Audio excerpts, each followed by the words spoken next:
wabadwa ndi kukula ali ndi tsitsi, koma Atakana Mamuna Banja tsitsi lake lonse linasowa mpaka pano zatha zaka 13 kuphatikizapo alibe banja olo mwana.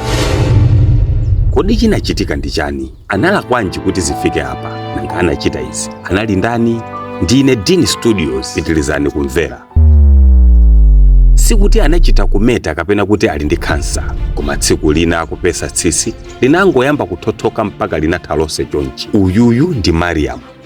Zonse zinayamba Mariam ali ndi zaka 18 pomwe njonda ina inamupeza Mariam ndi kumfunsira banja. Koma Mariam ananena kuti salilede kukwatiwa ndi njondayi, ndipo njondayi inapita kukakambirana ndi makolo ake a Mariam, ndipo makolo anavomera popeza mkuluyu anali ndi ndalama. Makolo anayesesa kunyengerera, koma Mariam ananenetsa kuti sangamukonde mwamunayo olo mpang'ono, popeza pa nthawi nkuti anali ndi kachibwezi komwe kanali kotentha ndipo sanakakhumudwisa. Mu nthawi nkuti njondayi inali itatchula kwa makolo a Mariam masiku oti ukwati uzachitike, koma ndithu Mariam analumitsitsa mano ake kuti sangakwatiwe naye popeza sanamukonde. Patadusa masiku pang'ono Mariam akuyenda anadzakumana ndi njonda ija, ndipo inamufunsa Mariam chifukwa chenicheni akukanira kukwatiwa nayo. Mariam anati sanamukonde olo mpang'ono.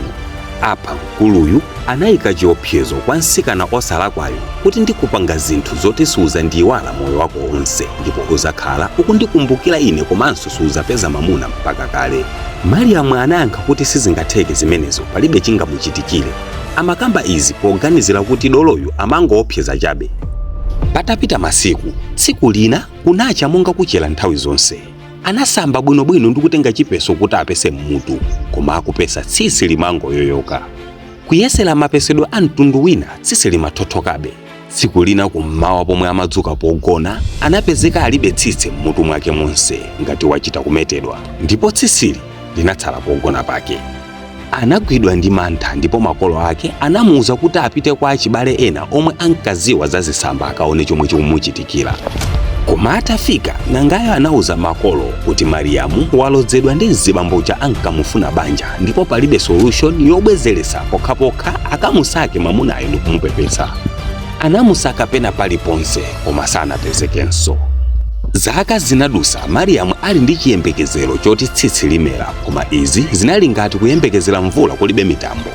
Wasekedwa ndi anthu, wanyozeka, wapatsidwa mayina achinashauri Nuuma ndi ena, ndipo kuchokera nthawi imeneyo mu zaka 13 zonse zadusazi kulibe mamuna anamufunapo kupatula mnyamata mmodzi yekha yemwe anamufunsira, koma after week anangoyamba kumutalikira Mariam. Ndipo atafunsidwa mnyamatayo chomwe wasiyira relationship popanda chifukwa, anayankha kuti sangakhale ndi mkazi womaoneka ngati mamuna. Anyamata ndi azibambo anzanga, kukana banja silikhala tchimo pamaso pa Mulungu.